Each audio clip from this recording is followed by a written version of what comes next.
Hello hello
कीर्तन प्रथेप्रमाणे आपल्याला 2 मिनिटं भजन करायचे आणि मग पूर्वरंगाकडे वळायचे. श्री नारायण जय नारायण जय जय नारायण नारायण जय नारायण जय जय नारायण नारायण जय नारायण जय जय नारायण नारायण श्री नारायण जय नारायण जय जय नारायण नारायण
कीर्तनरूपी सेवेकरिता अभंग कीर्तनरूपी सेवेकरिता लिहिलेला अभंग हा संत श्रेष्ठ ज्ञानेश्वर महाराजांचा आहे.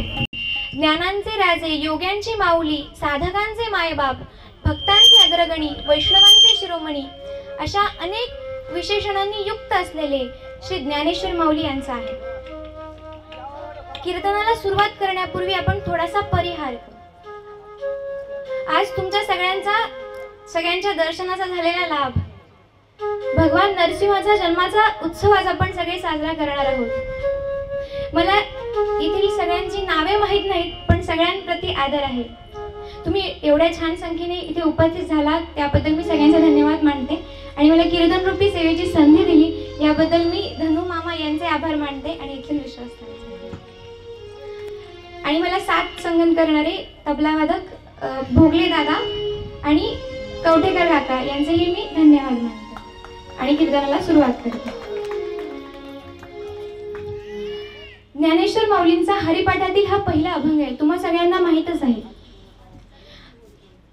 हरिपाठातील हा अभंग, या अभंगाला शास्त्र असं म्हटलं जाते. खरं म्हटलं तर पूर्ण हरिपाठ हाच मुळात एक शास्त्र आहे. आता तुम्ही म्हणाल की हरिपाठ हे शास्त्र कसं काय? तर हरिपाठामध्ये अनुबंध चतुष्टयी आहेत. अनुबंध चतुष्टयी म्हणजे काय? तर अधिकारी, विषय, प्रयोजन आणि संबंध यात हे तिन्ही ज्याच्या सुरुवातीला येतात त्याला शास्त्र म्हटलं जातं. आता हरिपाठाचा अधिकारी कोण बरं? तर देवाच्या द्वारामध्ये जो उभा, देवाच्या द्वारात उभा आहे तो हरिपाठाचा अधिकारी आहे. हरिपाठाचा विषय काय? हरिमुखे म्हणा, हरिमुखे म्हणा हा हरिपाठाचा विषय. त्याने प्राप्त काय होणार आहे? तेणे मुक्तीचारी साधी येल्या, 4 मुक्ती आपल्याला साध्य होणार आहे. मग हे ज्याच्या सुरुवातीला येतं त्याला शास्त्र म्हटलं जातं. म्हणून हरिपाठ हे एका अर्थाने शास्त्र आहे.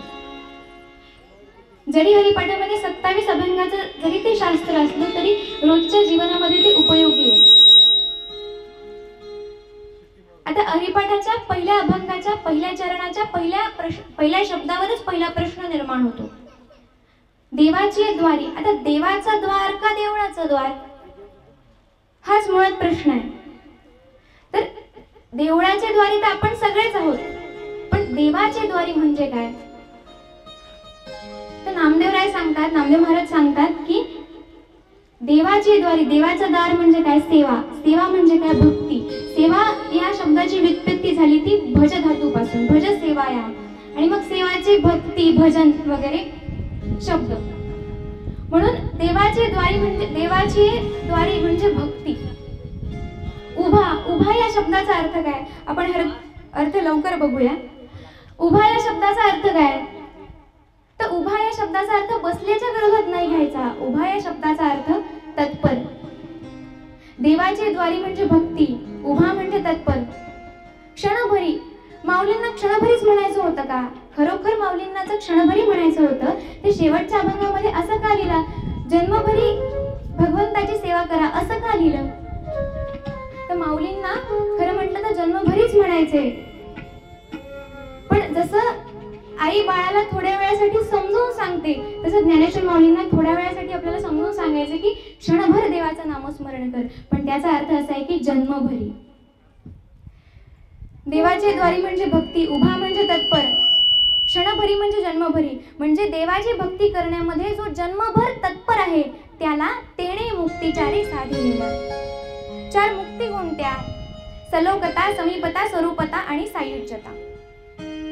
सलोकता म्हणजे काय? आपण सगळे कीर्तनात बसलो, भगवंताच्या नामस्मरणामध्ये आपलं मन लागणे याला सलोकता म्हणतात. समीपता म्हणजे काय? त्या भगवंताच्या नामामध्ये समरस होऊन जाणे, तल्लीन होऊन जाणे, कशाचंही भान नसणे याला म्हणतात स्वरूपता. सायुज्यता काय? देवाजवळ जाणे. या सगळ्या मुक्ती आपल्याला कधी साध्य होतात? तर देवाची भक्ती करण्यामध्ये जन्मभर तत्पर राहिल्याने. मग मला सांगा, देवाची भक्ती करण्यामध्ये जन्मभर तत्पर राहिलेले भक्त कोण आहेत बरं? नामदेवराय आहेत, जनाबाई आहेत, सखूबाई आहेत, संत मीराबाई आहेत. असं म्हणतात मीराबाईंच्या गौऱ्या सुद्धा विठ्ठल विठ्ठल म्हणायच्या. म्हणजे एवढं भगवंताच्या नामामध्ये त्या तल्लीन व्हायच्या. खरं म्हटलं तर बोलायला भरपूर आहे. आजचा अख्खा दिवस जरी मला या कीर्तनासाठी दिला तरी तो पूर्ण होणार नाही, कारण एवढ्या लोकांचे चरित्र लावता येतील, एवढ्या लोकांविषयी आज बोलता येईल, पण आपल्याकडे वेळ फार कमी आहे.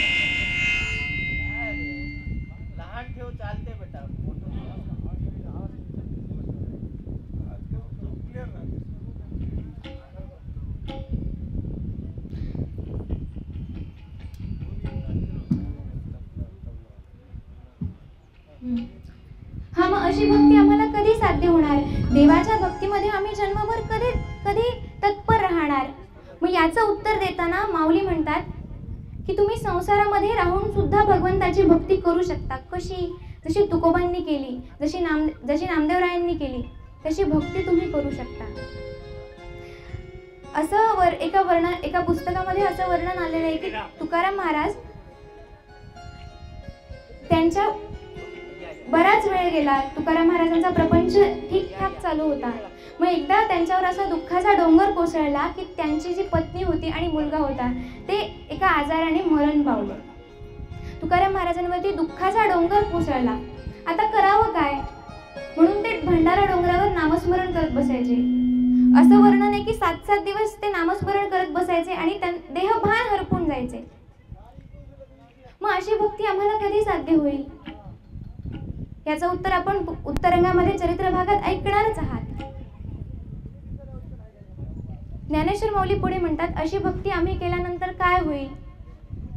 द्वारकेचा राणा पांडवा घरी, म्हणजे भगवंत प्रत्यक्ष आमच्या घरी येईल. पहिले आपण म्हणजे सुरुवातीला काय सांगितले? देवाची द्वारी, म्हणजे देवाच्या द्वारात आपल्याला जायचंय. शेवटी काय सांगितले की परमात्मा तुमच्या घरी येईल. द्वारकेचा राणा पांडवा घरी, म्हणजे आपण जोपर्यंत देवाच्या द्वारात जाणार नाही तोपर्यंत भगवंत येणार नाही. मग अशी भक्ती आम्हाला कधी साध्य होईल? याचं उत्तर देताना ज्ञानेश्वर माऊली मूळभंगात म्हणतात, देवाचे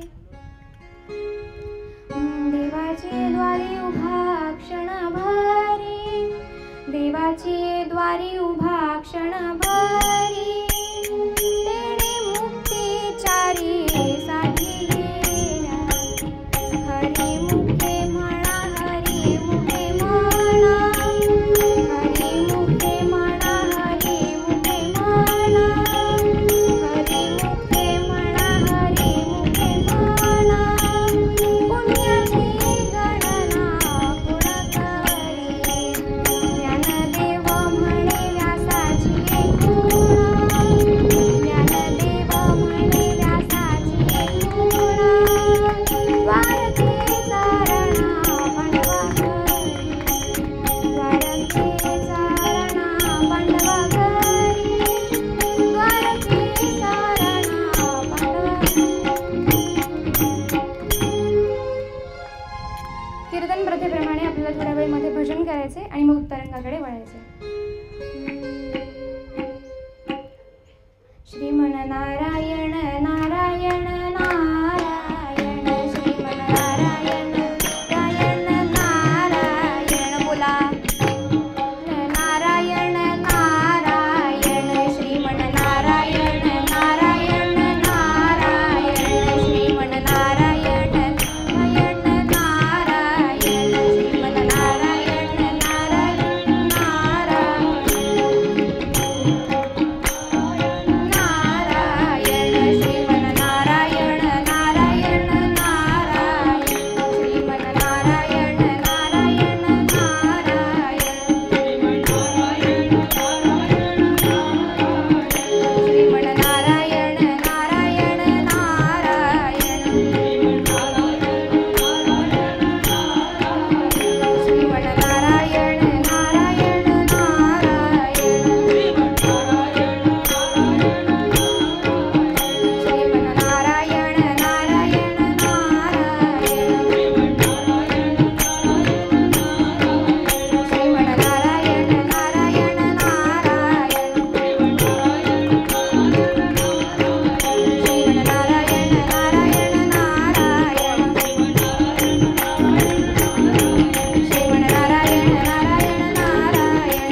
कथा घडली ती अशी, सनत कुमारे दिधला जय विजयाशा परोखिता द्यासी, हसुरकुळी जन्माजा गो ब्राह्मण ते छळावया महिसे. भगवंताचे मानस पुत्र सनंदन आणि सनत कुमार हे भगवंताच्या भेटीसाठी गेले. मग जात असताना रस्त्यामध्ये दोन पहारेकरी होते. एकाचं नाव जय आणि दुसऱ्याचं नाव विजय. या दोघांनी या तिघांना सनंदन आणि सनत कुमार या तिघांना परमेश्वराच्या भेटीकरिता जाऊ दिले नाही. मग या तिघांचा अधिकार तो मोठा. या तिघांनी या जय आणि विजय या दोघांना शाप दिला की ज्या अर्थी तुम्हाला हे आम्हाला असे आडवावेसे वाटले, भगवंताच्या दर्शनासाठी आम्ही जात होतो तेव्हा तुम्हाला हे आडवावेसे वाटले, ती तुमची घाण वृत्ती निचरून जावी याकरिता आम्ही तुम्हाला शाप देतो की तुम्ही 7 जन्म राक्षस योनीमध्ये जन्म घ्याल. 7 वेळा राक्षस योनीमध्ये जन्म घ्याल.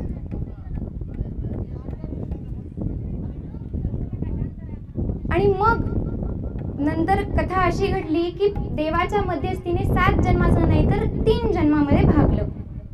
मग 3 जन्म कुठले? तर पहिला हिरण्याक्ष हिरण्यकश्यपू, दुसरा रावण कुंभकर्ण आणि तिसरा शिशुपाल वक्रदंत. यामध्ये सगळ्यात निराळी कथा आहे ती हिरण्यकश्यपू हिरण्याक्षची. कारण भगवंताने रावण कुंभकर्णाला मारण्यासाठी देवाला फक्त एक अवतार घ्यावा लागला, तो म्हणजे रामाचा. शिशुपाल वक्रदंताला मारण्यासाठी कृष्णाचा अवतार घ्यावा लागला. पण हिरण्याक्ष हिरण्यकश्यपू याच्याकरिता 2 अवतार घ्यावे लागले. ही कथा मोठी निराळी आहे. पुढे आपल्याला कळणारच आहे या कथेमध्ये. मग असं घडलं, मग ते राक्षस कुळामध्ये जन्माला आले. मग हिरण्याक्ष हिरण्यकश्यपू म्हणजे ही कथा सत्ययुगातली आहे. म्हणजे रामाच्या रावणाच्या त्या कथेच्या आधीची कथा आहे.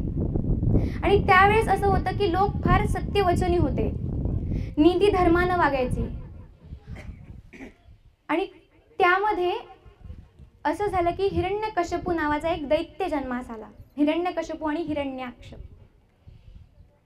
मग त्याने ब्रह्मदेवांची तपस्या आरंभिली. ब्रह्मदेवांची तपस्या आरंभिल्यानंतर इतकी कठोरपणे त्याने तपस्या केली की ब्रह्मदेवांना प्रसन्न व्हावंच लागलं. आणि ब्रह्मदेवांनी प्रसन्न झाल्यानंतर विचारलं की तुला माग तुला काय पाहिजे? तेव्हा हिरण्याक्षाने सांगितलं की मला अमरत्व पाहिजे. ब्रह्मदेव म्हणाले की माझाही मृत्यू कधी ना कधी आहे, म्हणजे जे मलाच प्राप्त नाही ते मी तुला कसं काय देऊ? तेव्हा हिरण्यकश्यपू म्हणाला ठीक आहे. त्याने असं सांगितलं की मला मृत्यू दिवसा नको आणि रात्री पण नको. मला मृत्यू घरात नको, बाहेर नको, जमिनीवर नको, आधांतरी नको, माणसांकडून नको, प्राण्यांकडून नको, अग्नीत नको, पाण्यात नको. तेव्हा ब्रह्मदेव म्हणाले ठीक आहे, तथास्तु म्हणाले. मग आता एवढं मोठं वरदान मिळाल्याच्या नंतर हिरण्यकश्यपू उन्मत्त झाला. त्याने सगळे यज्ञयाग बंद पाडले. का? कारण यज्ञयागाच्या जोरावर कोणी मोठा होऊ नये, देवाला प्रसन्न करू नये, आपल्यापेक्षा मोठी योग्यता त्याला प्राप्त होऊ नये याच्याकरिता. प्रबल सुर झाला धातयाच्या वराने, यजन पूजन झाले वंद्य त्याच्या भयाने, मुनी जटियती धाके लोपले कंधरेत, म्हणून बहु देले काळजी निर्जरांत. मग आता याच्या त्रासाला सगळे देव त्रासले. मग आता करावं काय? मग सगळे देव मिळून भगवान विष्णूंकडे गेले आणि भगवान विष्णूंना विनवणी करू लागले की हे परमेश्वरा, तुम्ही काहीतरी करा. ब्रह्मदेवांनी दिलेल्या वरामुळे हिरण्यकश्यपू उन्मत्त झाला आहे, देवांचे जगणे अवघड झाले आहे, अशी प्रार्थना विष्णूंना केली. कमलावर तुझ वंदित त्रिभुवन, नारायण जय जय नारायण, नारायण जय जय नारायण. कमलावर तुझ वंदित त्रिभुवन,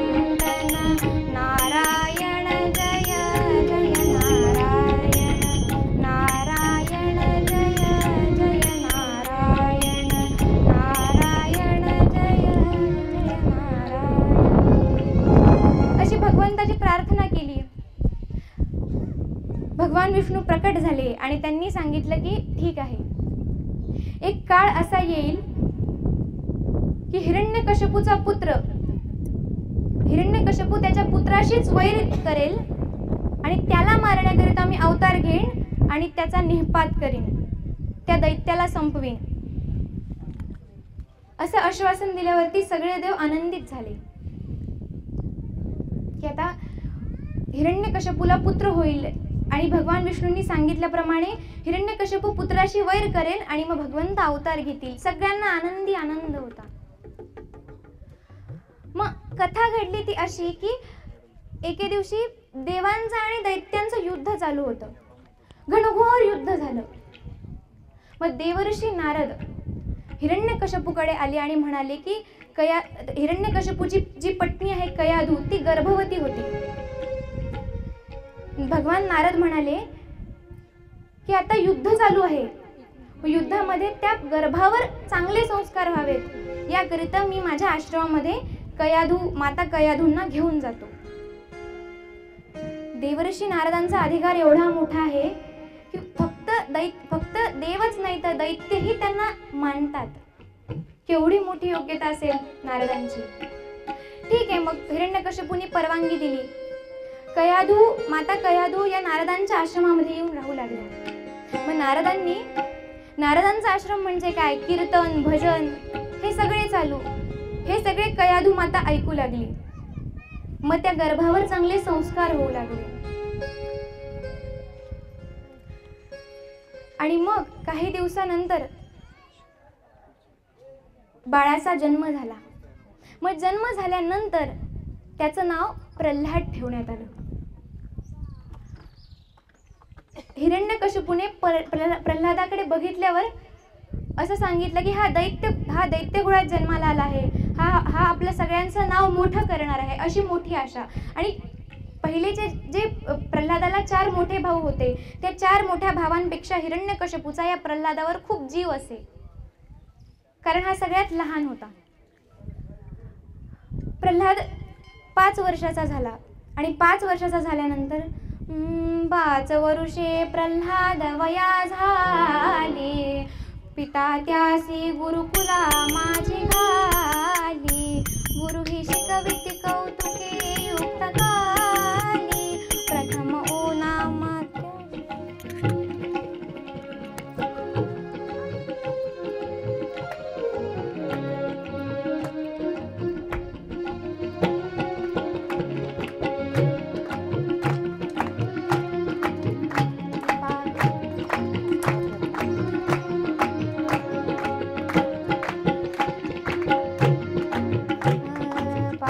वरुषे प्रल्हाद वया झाली, पिता त्यासी गुरुकुला माझी घाली, गुरु ही शिकविती कौतुके युक्त काली, गुरु ही शिकविती कौतुके युक्त काली, प्रथम ओ नामा त्यासी तपशाली, प्रथम ओ नामा त्यासी तपशाली.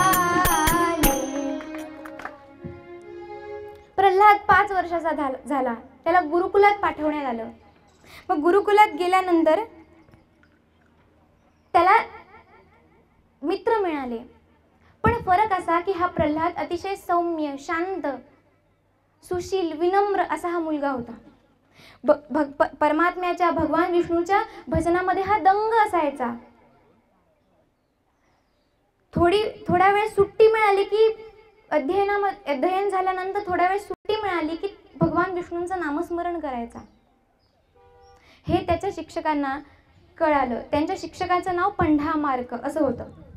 मग त्या शिक्षकांनी हिरण्यकश्यपूला सांगितलं की तुमचा मुलगा ही अशी कामे करतोय. आपले सगळे दैत्य ज्या विष्णूंना कायर समजतात, ज्या विष्णूंची कधीही आराधना करत नाहीत, जे आपले शत्रू आहेत, त्यांची उपासना हा प्रल्हाद करतोय. आता या प्रल्हादाचं काय करावं?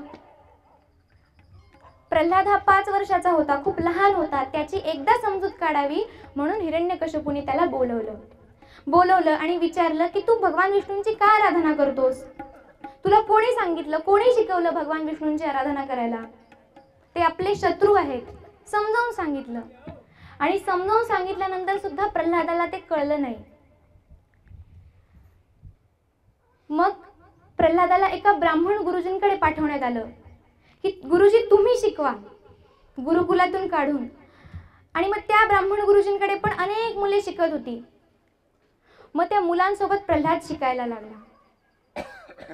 हळूहळू अध्ययन करतोय, हळूहळू शिक्षण घेतोय आणि तेथील मुलांना तो सांगू लागला, गड्यांनो घ्या हरीच्या नामा लिहिता कशासो नामा, गड्यांनो घ्या हरीच्या नामा लिहिता कशासो नामा, सांगतो ऐका एक वर्म पहावे भागवती धर्म, शरण सद्गुरुला जावे हरी भजनीन चला जावे, सांगतो ऐका एक वर्म पहावे भागवती धर्म, शरण सद्गुरुला जावे हरी भजनीन चला जावे, हरी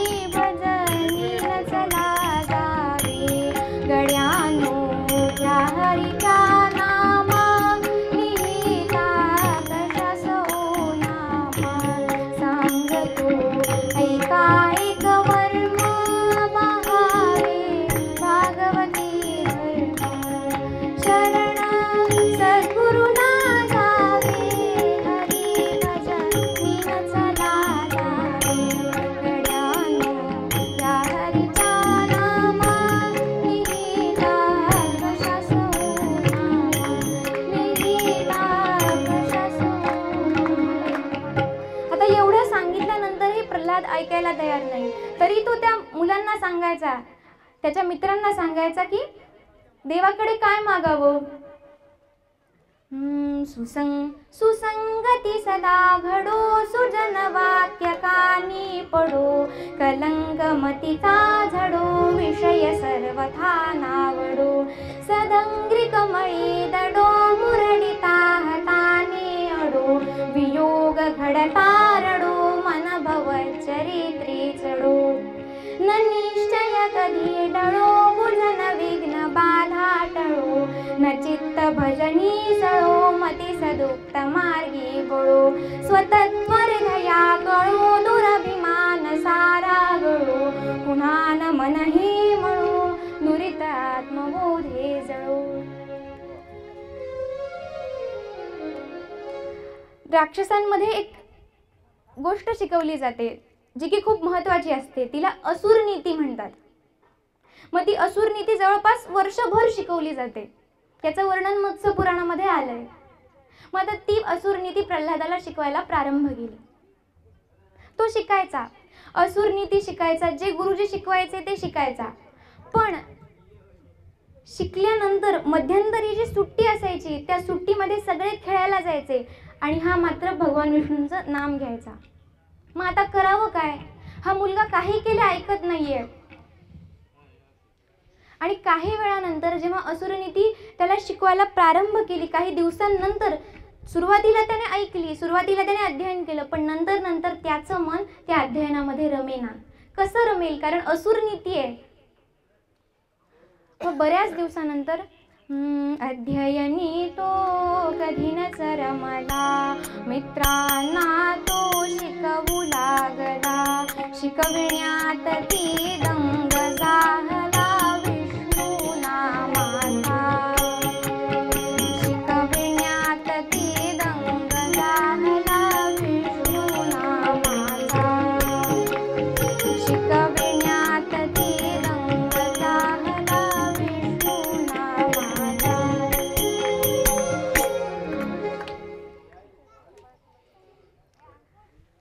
प्रल्हादाला परत त्याच्या वडिलांकडे आणण्यात आलं. वडिलांनी परत प्रेमाने विचारलं की तू हे भगवंताचं नाम घेतोयस, तुला कोणी सांगितलं? तुला असुरनीती शिकवत होते, गुरुजी असुरनीती शिकवत होते, तुझं मन त्यात का लागलं नाही? एवढं म्हटल्यानंतर प्रल्हाद असा म्हणाला की परमात्म्याच्या चिंतनामध्ये माझं मन रमतं आणि हरीच्या शेजारी राहिलं, हरीचं नामस्मरण केलं की हरी नामाची ओढ ही आपोआप लागते. हे शब्द ऐकले आणि हिरण्यकश्यपूला राग आला. त्याने प्रल्हादाला जवळ घेतले, अजून कुरवाळून विचारले. पण प्रल्हाद त्याचं तेच आपलं सुरू भगवंताच्या नामाविषयी नामाचं महत्व सांगत होता. हे नामाचं महत्व खरं म्हटलं तर नरसिंह पुराणामध्ये खूप मोठं सांगितलंय.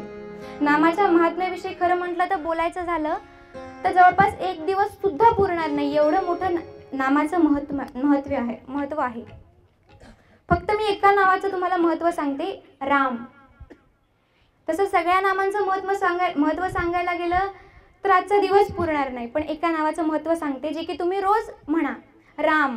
राम या शब्दाचा अर्थ असा आहे की राम म्हटल्यानंतर सगळी पापं बाहेर जातात आणि म म्हटल्यानंतर ती पापे परत येऊ नये म्हणून मुखाचा द्वार बंद करायचं, असं आम्हाला आमच्या गुरुजींनी सांगितलं होतं.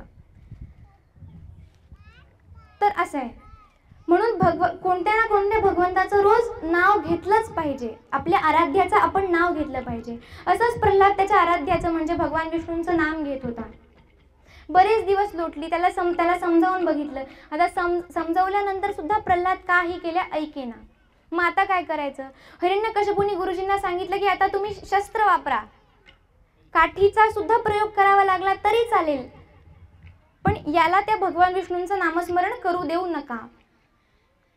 पण ज्या व्यक्तीला एकदा का देवाची ओढ लागते, कितीही अडवण्याचा प्रयत्न केला त्या व्यक्तीला की तो व्यक्ती थांबत नाही, कारण त्याचा पूर्ण भाव त्या परमेश्वरामध्ये असतो. काठीचाही प्रयोग करू लागले गुरुजी, पण तरीही काही प्रल्हाद ऐकेना. हिरण्यकश्यपूचा राग अनावर झाला. त्याने अशी आज्ञा केली की याला पर्वतावरून ढकलून द्या. पर्वतावरून ढकलून देण्यात आलं. पर्वतावरून ढकलून दिल्यानंतर सुद्धा प्रल्हादाला काहीही झालं नाही. मग अशी आज्ञा केली की त्याला उकळत्या तेलामध्ये सोडा. उकळत्या तेलात त्याला बसवलं तरीही काही झालं नाही. मग असं सांगितलं की त्याला त्याच्या पाठीला दगड बांधून, शृंखला बांधून त्याला समुद्रात फेकून द्या. समुद्रात फेकून दिल्यानंतर ते दगड बुडले, शृंखला पण प्रल्हादाला काहीही झालं नाही. म्हणतात ना, देव तारी त्याला कोण मारी. भरपूर काय काय प्रयत्न करून बघितले. तीक्ष्ण शस्त्रांनी वार केले, पायदळी हत्तीच्या दिधले, कढ्यावरूनही हो दिले ढकलुनी, विष पाजिले अन्नामधुनी. आणि एवढं करूनही काही होत नाहीये असं म्हटल्यानंतर त्याची माता म्हणजेच कयाधू हिला हिरण्यकश्यपूने असं सांगितलं की तू त्याला अन्नामधून विष घाल. आता हे असं सांगितल्यानंतर एका मातेचं हृदय काय असतं, पण तरी तिच्या पतीची आज्ञा म्हणून ती म्हणाली ठीक आहे. ठीक आहे म्हटल्यानंतर तिने त्या अन्नामध्ये विष घातलं आणि प्रल्हादाला जवळ बोलवलं आणि ती म्हणाली,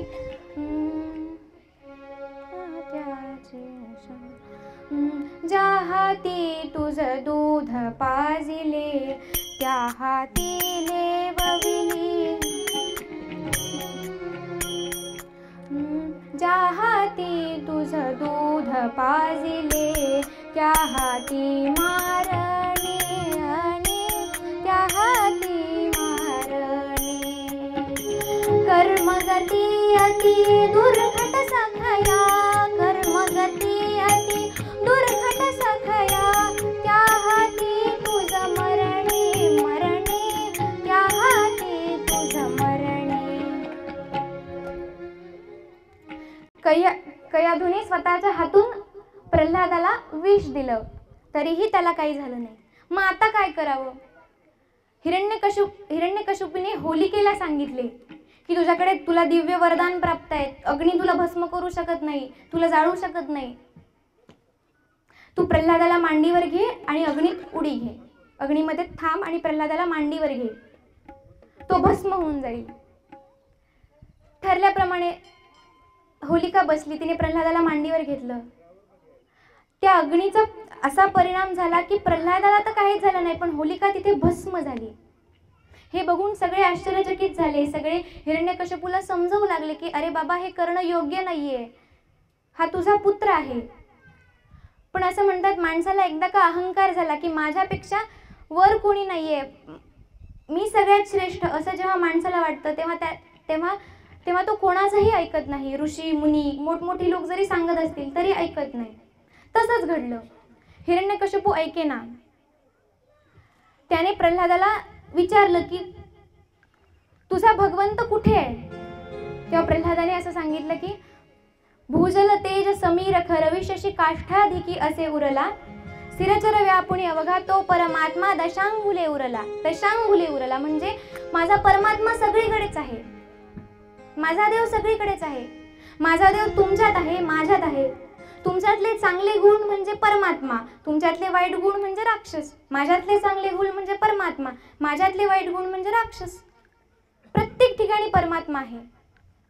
मग हे असं म्हटल्यानंतर हिरण्यकश्यपूने त्याला विचारलं की या खांबातही तुझा परमात्मा आहे का? या खांबातही तुझा देव आहे का? तेव्हा प्रल्हाद म्हणाला, हो, या खांबात सुद्धा माझा देव आहे, या खांबातही माझा देव आहे. असं म्हटल्यानंतर हिरण्यकश्यपूची तळपायाची आग मस्तकाला गेली. त्याने त्या खांबाला जोरात मूठ मारली आणि मूठ मारल्याबरोबर तिथून भगवान प्रकट झाले. तिथून नरसिंह भगवान प्रकट झाले. बोला भगवान नृसिंह महाराज की जय. नरहरी महाराज की जय.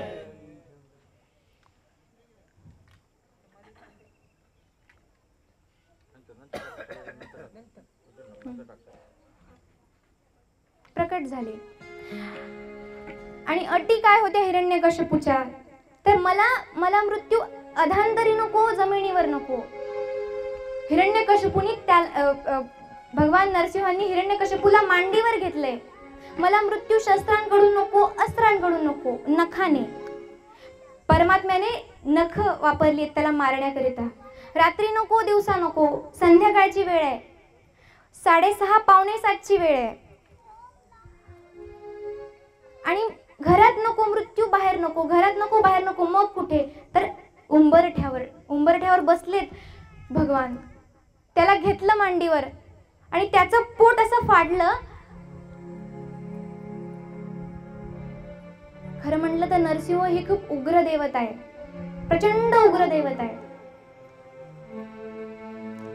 अशी अतिशय रागावलेलं ते भगवान नरसिंहाचं रूप. सगळे लोक तिथे थरथर कापत होते. असं हे परमात्म्याचं रूप आहे. भगवान लक्ष्मी सुद्धा त्यांच्या जवळ जाईनात घाबरून. मग आता काय करावं?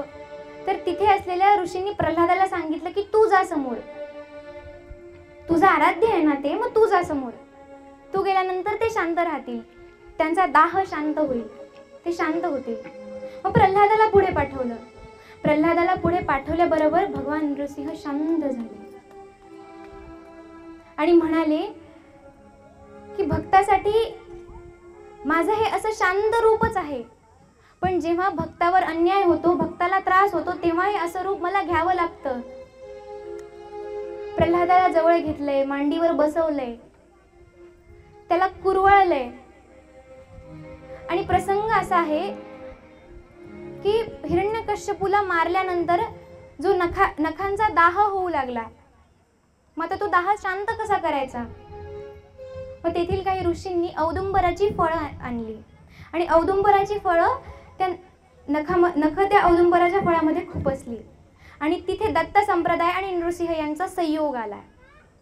म्हणून अनेक दत्त सांप्रदायिक नृसिंहाचं नावही धारण करतात. आपल्याला माहिती आहे बिदरमध्ये सुद्धा भगवान नरसिंहाचं असंच मंदिर आहे. आणि वासुदेव बळवंत फडके पुण्यामध्ये जे की दत्त सांप्रदायिक आहेत, त्यांनी सुद्धा नृसिंहाचं मंदिर आहे. आपण कधी गेलात सदाशिव पेठेत पुण्यात तर बघा, निश्चित बघा, नक्कीच बघा. तर तिथे दत्त संप्रदाय आणि नृसिंह भगवान यांचा संयोग आलाय. कारण भगवान दत्तात्रयांच्या उपासनेचं फळ म्हणजे औदुंबराच्या वृक्षाचं फळ. आणि ते जेव्हा नृसिंह भगवानांनी आपली नखे त्यात खुपसली तेव्हा त्यांचा दाह पूर्णपणे शांत झाला आणि त्यांचं ते सौम्य रूप, सगळ्यांनी त्या रूपाचं दर्शन घेतलं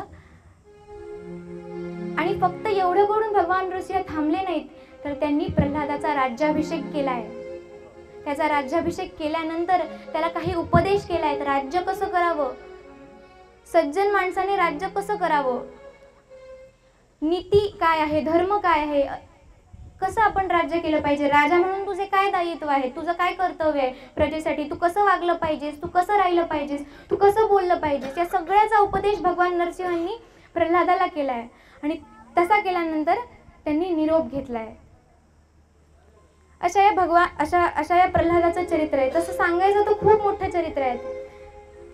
जवळपास याच्यामध्ये 45 पद आहेत जी की मी घेणार होते, पण जवळपास आपल्याकडे भरपूर वेळ कमी होता. आणि भगवान असं म्हणतात, भगवान नृसिंहाचा जन्म हा त्याच वेळेस झाला पाहिजे, कारण ती खूप रागीट देवता आहे. मुळात 6:30 किंवा 6:45 पर्यंत त्यांचा जन्म व्हायलाच पाहिजे, कारण मी जेव्हा मागच्या वेळेस इथे केलं होतं तेव्हा त्याच वेळेत केलं होतं. असं आहे, म्हणून त्यांचा जन्म हा योग्य वेळेत होणं गरजेचं होतं. मला कीर्तन रूपी सेवेची संधी दिली याबद्दल मी पुन्हा एकदा धन्यवाद मानते. आणि भगवान नृसिंह महाराज की जय. जय जय रघुवीर समर्थ मंगलमूर्ती.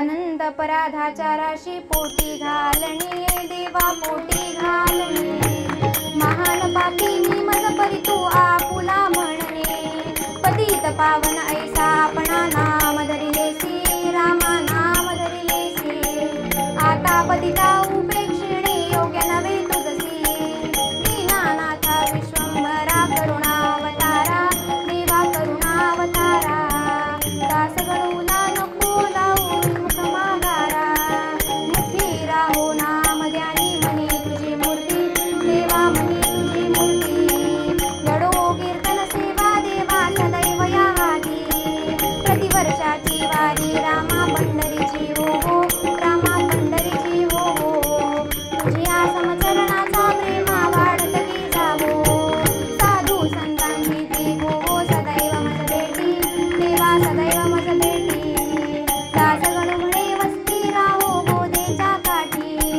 दासगण म्हणे वसती राहो गोदेच्या काठी, दासगण म्हणे वसती राहो गोदेच्या काठी.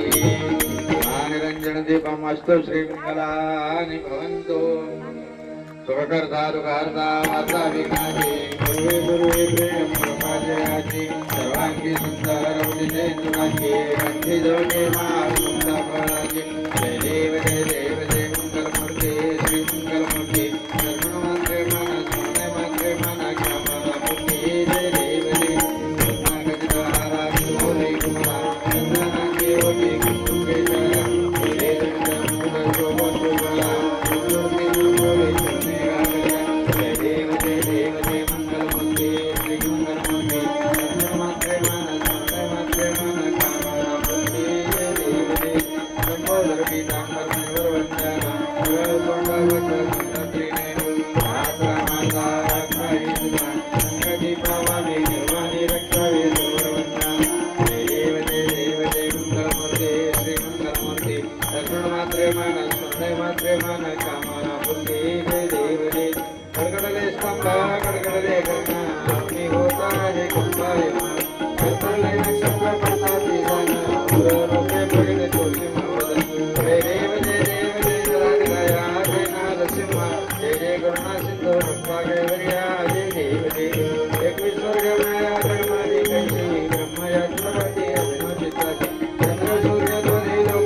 आरती ओवाळी तो लक्ष्मीकांता देवी प्रल्हादाचा देवा धरला अवतार समा माझी भरत मोजला गडद संता लक्ष्मी गेले दुर्जन संहार सत्तर मासापुण्या केले अमर देवी भाव बनावून तुला राही रस्तानी भाव बळे आले मायन देवानी वास्तव्य येथे तीर्थाची जन्मी विशेष पावन ठरली गोदा घटमणी जय देवी श्री शंकराचार्य सत्य ग्रंथ दिले असे दर्शन संस्कृत आता ही नवीन जोडून हात सरस्वती कविला या तारावी जय देव जय देव जय राहे निवासी नरारी भगवंता आरती ओवाळे तो लक्ष्मीकांता जय देव जय स्नेहावर वैसो भक्तावर देशे कना सांगपत्रे शोभे अनाथ सेवन कर जोडून करतो विनंती जय जय महालक्ष्मी चरणी शबसी जय देव जय महालक्ष्मी माते कोल्हापूरवासिनी माता पूर्वासिनी लक्ष्मी भक्ता दे जय देव राजो वेळा चरणीच्या मागी संते वाजो माळ मुक्ता भरणागी हे जगदोरा मलकाचे दाटी जगन जगन्यांगी दासावलो जय देव जय महालक्ष्मी माते कोल्हापूरवासिनी माता पूर्वासिनी लक्ष्मी भक्ता दे जय देव ऐसी मी आरती करतो भावाचं भाव पाहून माझा भागी माता जन्मंबुज पावन मुक्तीनं विश्वानंदात्मज विघ्नितो जय देव जय महालक्ष्मी माते कोल्हापूरवासिनी माता पूर्वासिनी लक्ष्मी भक्ता दे कर्पूर गौरम करुणावतारम संसार सारं कुलेन्द्रहारं सदा वसन्तं हृदयारविन्दे भवं भवामि सैतन्नमः मण्डालमालाङ्कितालकाय कपालमालाङ्कितश्रीकराय दिव्यं कराय दिव्यङ्गाय नमः शिवाय सर्वाधिक्यं समर्पयामि कालिलोटाङ्गन वन्दनते गुणभावे वाणि नमने नमः त्वमेव माता च पिता त्वमेव बन्धुः सखा त्वमेव विद्याधरं त्वमेव सर्वं त्वमेव कायेन वाचा मनसेन्द्रियर्या विकासनं मां प्रकृतितो योनियं श्री नारायणाय समर्पयामि नमः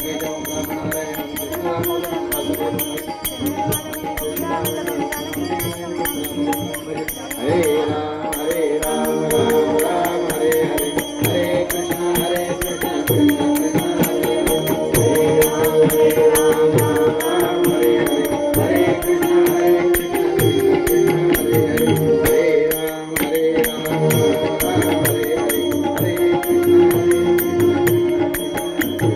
हरे शामराज महाराज की जय महालक्ष्मी माता की जय भक्त मायन देव प्रभु महाराज की जय सद्गुरु श्रीधर महाराज की जय गोदा माता की जय भारत माता की जय।